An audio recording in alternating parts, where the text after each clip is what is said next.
তো আমি এখন চলে এসেছি বাস যেখান থেকে ছাড়বে সেখানে। এটা হলো বাস, আর এই যে বাসের নাম্বার আর ওয়েবসাইট যেখান থেকে তোমরা ইজিলি বুকিং করে নিতে পারো যদি তোমরা যেতে চাও হিমাচল। আর এই হলো পুরো মানে বাসের ভেতরটা। আর বাসটা ছিল হচ্ছে পুরো এসি বাস, তার জন্য জানলাটা পুরো আটকানো ছিল, জানলা কিন্তু খোলার ব্যবস্থা ছিল না। আর রাস্তা দিল্লি দিয়ে যাচ্ছিলাম, যখন দিল্লি থেকে বেরিয়ে পড়েছিলাম তখন বাজে রাত 2টো। এটা রাত 2টোর সময়কার সামনেই দেখতে পাচ্ছ 2:39 বাজে। তো এটা সেই টাইমের ফুটেজ। আর এটা হচ্ছে ভোর 4:45টার সময়, যখন খুব বৃষ্টি নেমে গেছিলো আর আমরা তখন অনেকটাই এগিয়ে চলে এসেছিলাম। তো অনেকটা সকাল হয়ে যেতে যেতে চোখটা একটু লেগে এসেছিলো, চোখ খুলেই দেখি সামনে পাহাড়। আর প্রথমবার পাহাড় দেখার যে এই অনুভূতিটা, এটা হয়তো কোনো কিছুর সাথে তুলনা হবে না। অনেক জায়গায় ঘুরবো, অনেক জায়গায় অনেক আনন্দ করব, কিন্তু এই যে ফিলিংসটা, এই যে আনন্দটা, এটা কিন্তু একবারেই আলাদা। তো যত বেলা এগোচ্ছিল ততই কিন্তু আস্তে আস্তে আকাশটা পরিষ্কার হয়ে যাচ্ছিল। সারা রাত যেমন বৃষ্টি হয়েছে, আস্তে আস্তে কিন্তু আকাশটা পরিষ্কার হয়ে যাচ্ছিল, বৃষ্টি থেমে যাচ্ছিল। আর দেখো সামনেই রয়েছে ব্যাস নদী। তো নদী আমার প্রচণ্ড ভালো লাগে, পাহাড়ি নদী, তো আমি সেদিকেই থাকিয়েছিলাম অনেকক্ষণ।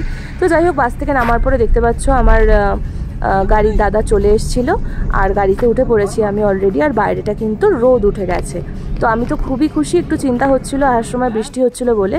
তো দেখো বাইরেটা একদম রোদ উঠে গেছে। তো আমি এখন যাচ্ছি আমার হোটেলের দিকে। প্রথমবার এই যে পাহাড় কীরকম হয় ধারণাটা ছিল না, তো প্রথমবার পাহাড় দেখে কিন্তু খুব আনন্দ পেয়েছি আমি। আর সঙ্গে সঙ্গে হোটেলে চলে এলাম। আর এই আমার হোটেলের দু সাইডেই কিন্তু বড় বড় উইন্ডো আছে, এই সাইডে ব্যালকনি আছে।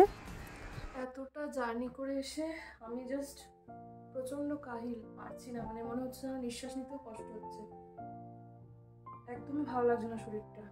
আজকে আবার ঘুরতে যাওয়ারও আছে, তো এখন ভাবছি টাইম ওয়েস্ট না করে একটু রেস্ট নিই, একটু শুয়ে নিই, একটু ঘুমিয়ে নিই। 1 ঘন্টা যদি রেস্ট নিই বা 2 ঘন্টা যদি রেস্ট নিই, সেটা অনেক, আমার তো তাই মনে হয়। তারপরে দেখা যাক এরপরে কোথায় যাওয়া যায়। চলো পরে দেখা হচ্ছে আবার, বাই। এই হচ্ছে আমার রুম, যেটা কিন্তু আমি অনেক বেছে বেছে পছন্দ করেছিলাম প্রায় 2.5 মাস আগে থেকে। আর 2.5 মাস আগেই কিন্তু আমি আমার রুম বুক করে নিয়েছিলাম। ছবিতে দেখে কিন্তু রুমটা আমার ভীষণ ভালো লেগে গেছিলো, কারণ এই হোটেলটা খুবই পরিষ্কার পরিচ্ছন্ন। আর এই রুমটা স্পেশালি হোটেলের মধ্যে আমার খুব ভালো লেগেছিলো গুগলে ছবি দেখে।